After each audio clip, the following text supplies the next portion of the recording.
My name is Olivia, and if you could step into the archives of my memory, you'd find one day embossed in golden letters. Our wedding day. The air was filled with the sweet aroma of roses and jasmine. Everything seemed bathed in a soft, magical glow, the kind that you find in fairy tales but rarely get to see in real life. It was the day I married Steve, my high school sweetheart, the man I thought was my forever. "Are you nervous?" My best friend and maid of honor, Emily, asked me as she adjusted the veil over my hair. "A little," I admitted, taking a deep breath. "But it's the good kind of nervous. I can't wait to start the rest of my life kind." We both chuckled, a moment of levity before the gravity of the life-altering ceremony ahead. Steve looked absolutely dashing in his tuxedo. As I walked down the aisle, his blue eyes met mine, and it felt as if time slowed. It was like one of those moments in movies where the protagonist realizes they're exactly where they're meant to be. He was my anchor, my constant, the center of my world. As the vows were exchanged and our lips met in a solemn yet exhilarating kiss, our friends and family erupted in cheers. The air was thick with love and promises, and in that instant I felt invincible. I felt that together we could take on the world. "You may now kiss the bride," the minister declared. As Steve lifted my veil and our lips met, I felt like I was floating. It was as if all the love poems, all the romantic movies, and all the love songs had culminated into that one kiss.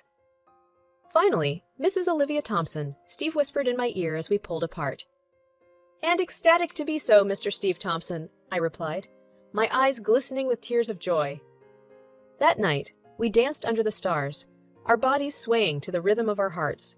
Our wedding was everything I dreamed it would be, a testament to our love, a foundation for our future. "It was truly perfect," Steve whispered to me as we swayed to our favorite tune, the last dance of the evening.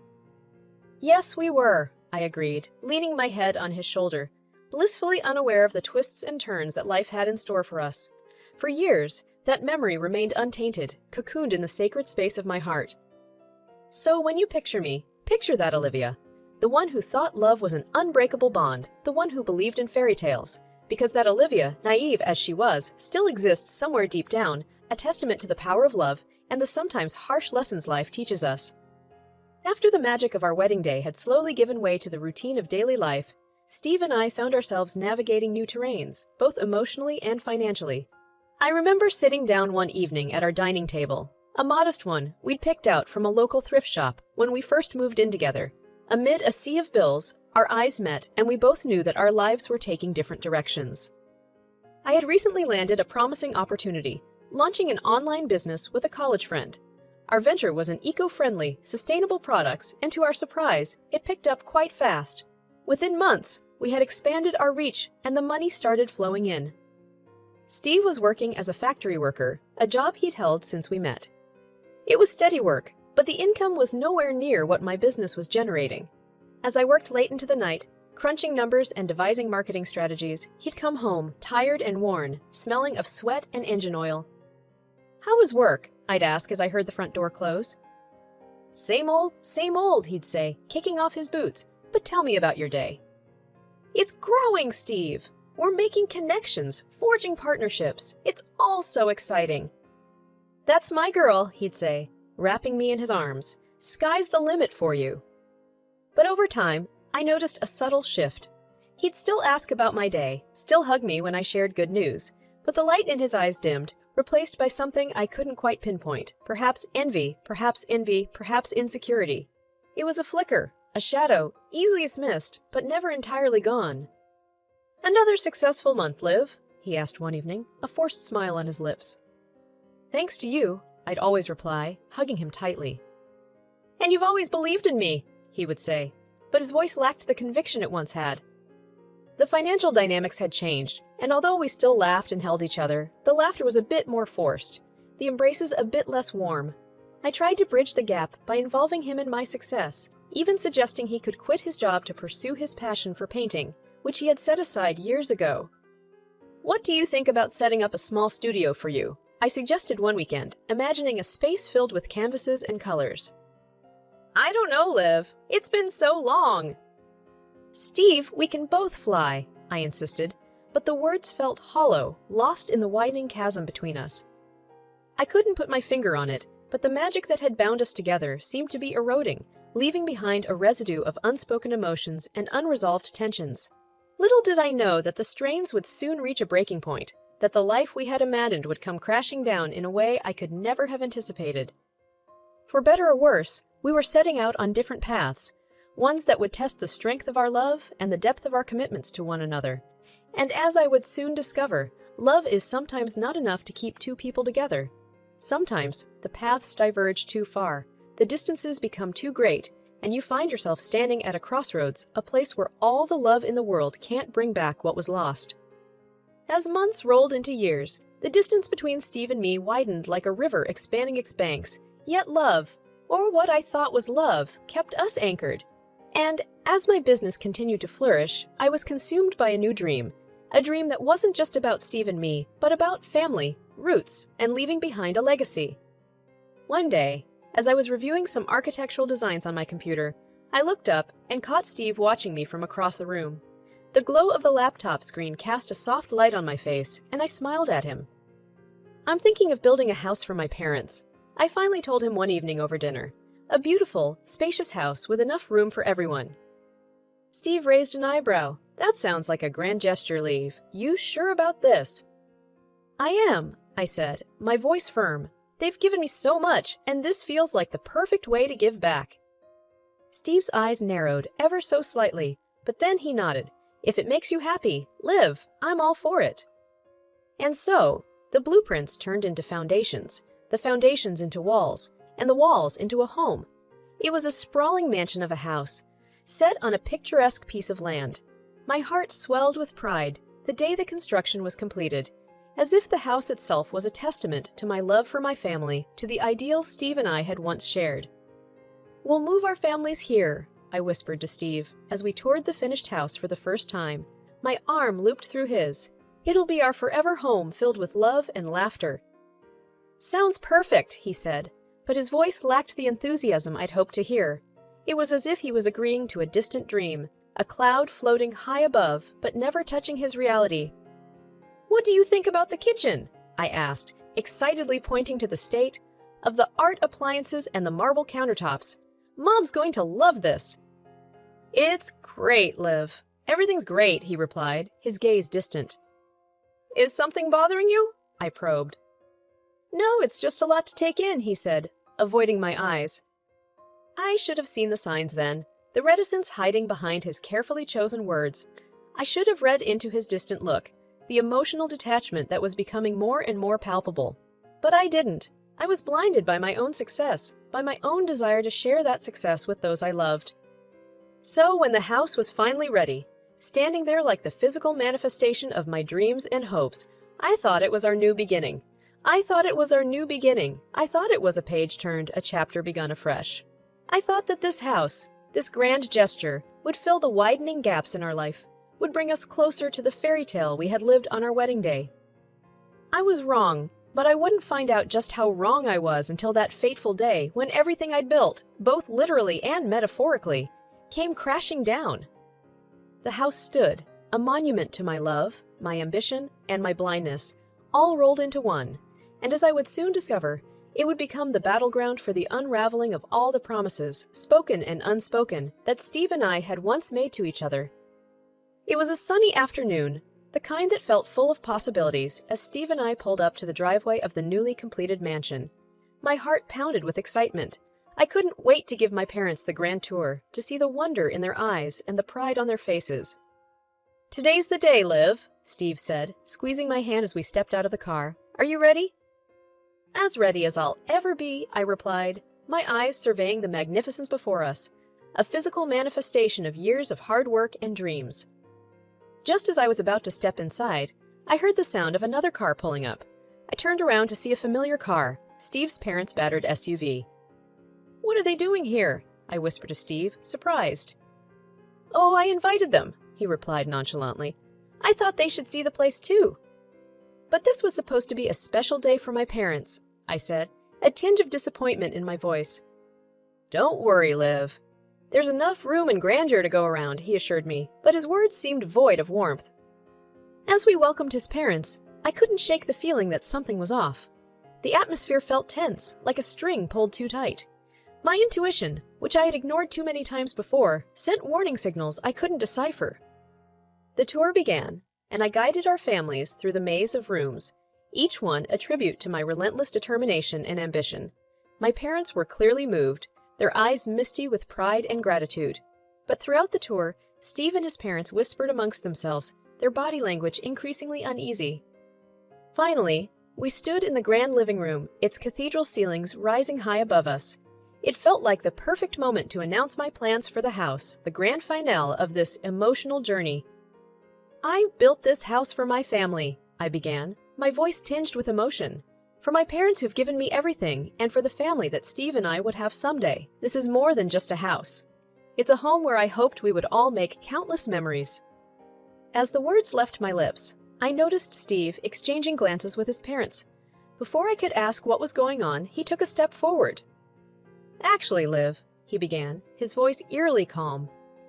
The room went silent. I felt as though the air had been sucked out of it, leaving me gasping for breath. "What did you just say?" I finally managed, my voice trembling. "You heard me," he said, meeting my gaze for the first time.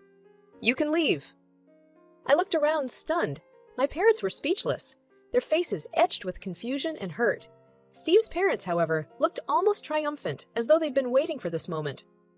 Every fiber of my being wanted to lash out, to question how he could do this to me, but something stopped me. Instead, I simply nodded. "All right," I said, fighting back tears, "if that's how you feel." Without another word, I turned around and walked out, leaving behind the house that had been my dream, my grand gesture of love and gratitude. As I sat in the car, my hands trembling on the steering wheel, I realized the scope of Steve's betrayal. He didn't just want to take away a house. He wanted to rip apart the narrative of love and partnership we had built over the years. He wanted to be the victor in a war I didn't even know we were fighting. And that's when it dawned on me. The house, magnificent as it was, had been built on credit. A debt I was more than willing to pay off, but one that was still pending. As I drove away, a mirthless smile crept onto my face. Steve might think he had won, but he didn't know the whole story. The days that followed were a blur of legal consultations and paperwork, a labyrinth of clauses and conditions that made my head spin. My parents were shattered, their dreams dismantled as quickly as they had been built. And through it all, Steve remained an enigma, his intentions as confusing as his sudden betrayal. About a week later, I received a text from Steve. "We need to talk. Urgent." My eyebrows shot up. The last time we'd spoken, his words had been as sharp as daggers. I pondered for a moment before texting back. "Fine. Your place or mine?"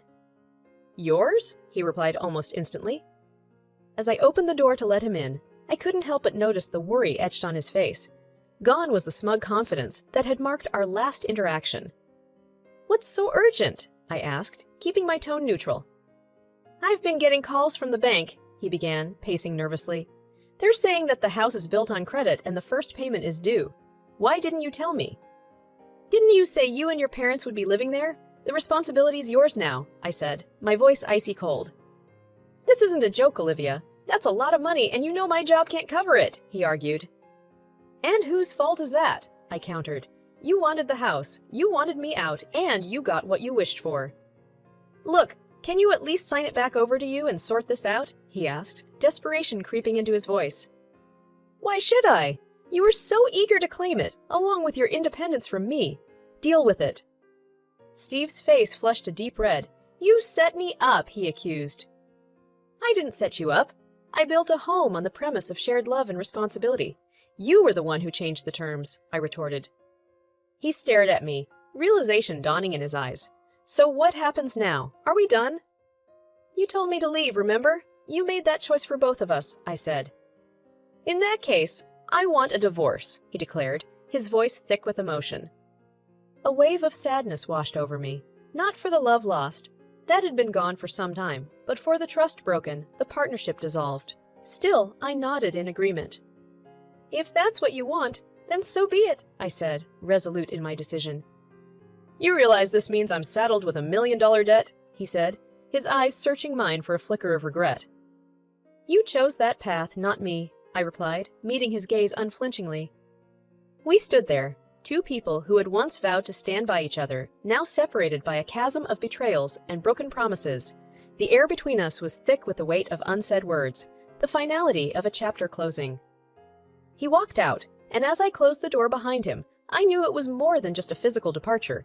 It was the end of a journey we had embarked upon with stars in our eyes and dreams in our hearts. A journey that had now reached a bitter end, marred by deception and heartbreak. As I sat down, my phone buzzed with a message from my lawyer, confirming that the divorce papers were ready for review. It was really over. I looked around my apartment at the walls that had once heard our laughter and felt our love.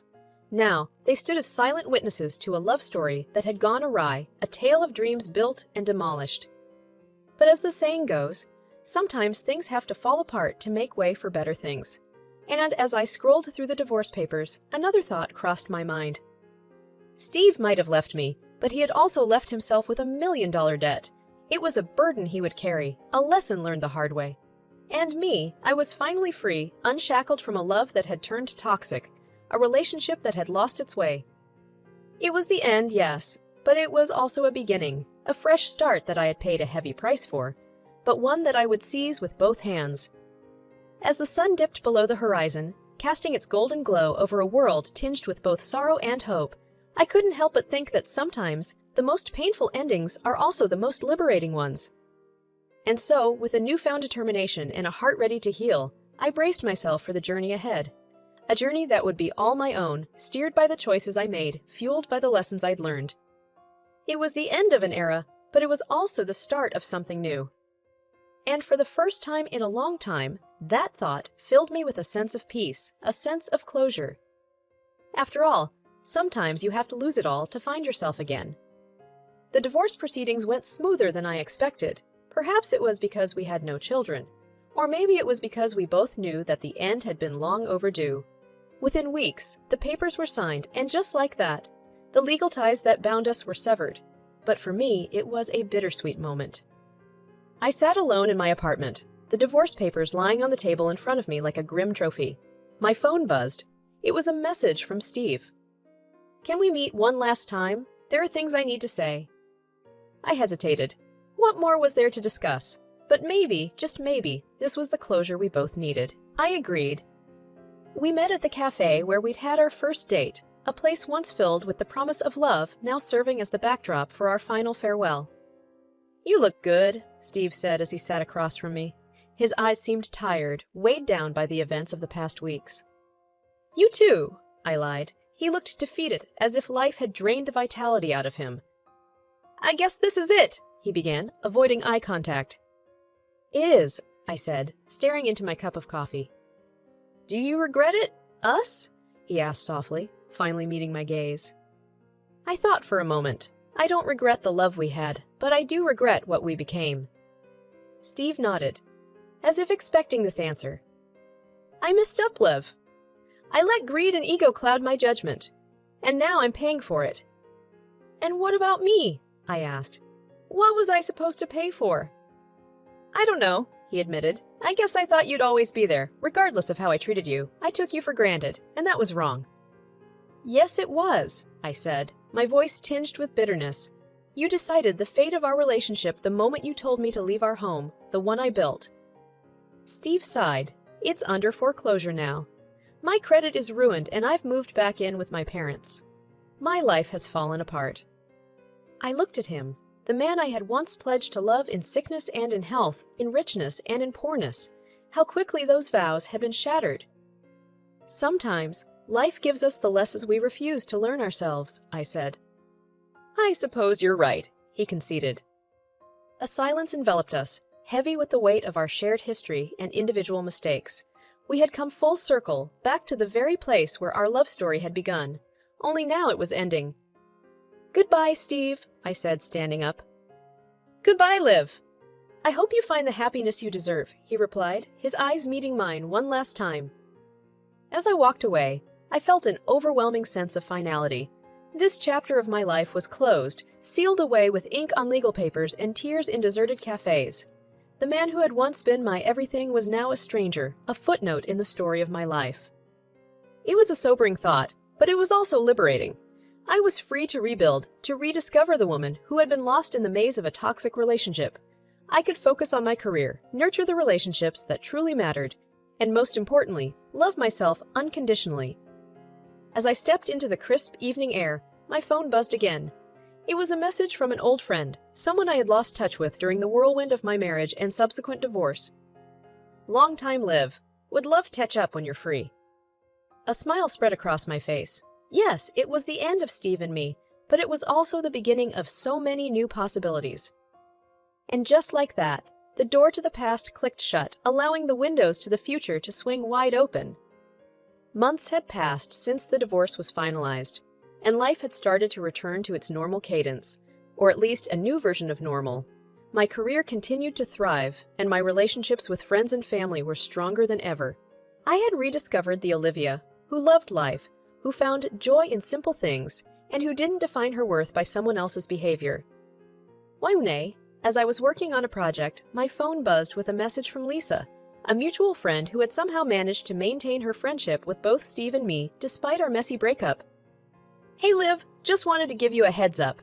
Steve is not doing so well financially. His parents had to move out of the house because they couldn't keep up with the payments. It's being auctioned off. I stared at the message, my feelings a tangled web of emotions.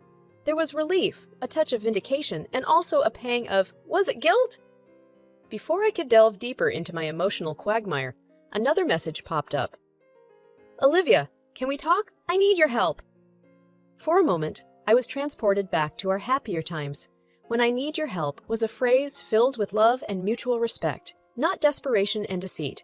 I pondered for a minute before agreeing to talk. He suggested we meet at a park, neutral territory, for what was sure to be an uncomfortable conversation. As I approached the bench where he was seated, I noticed how much he had aged. The lively spark that once danced in his eyes seemed to have dimmed, replaced by a haggard, resigned look.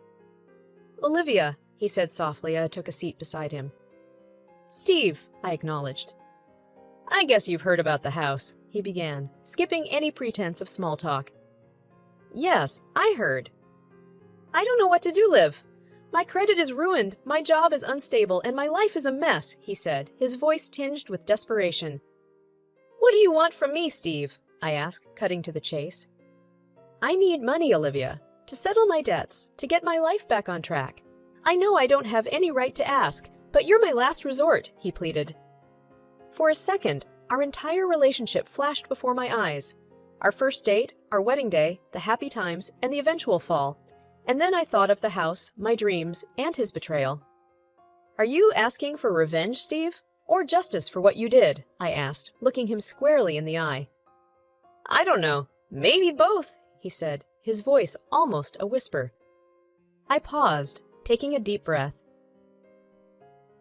I'll give you the money, Steve, but not because you asked or because I want revenge or justice. I'm giving it to you because I want to close this chapter of my life completely, once and for all. His eyes widened, disbelief registering on his face. You would do that? After everything? Yes, I said, and consider this my final act of love for the man I once knew, not the stranger sitting before me. A wave of emotions washed over his face, relief, gratitude, and perhaps a hint of shame. Thank you, Olivia, he said, his voice heavy with regret.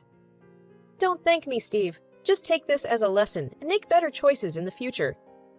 And with that, I stood up and walked away, feeling lighter than I had in years. It was as if a weight had been lifted, a final string cut, freeing me from the past that had entangled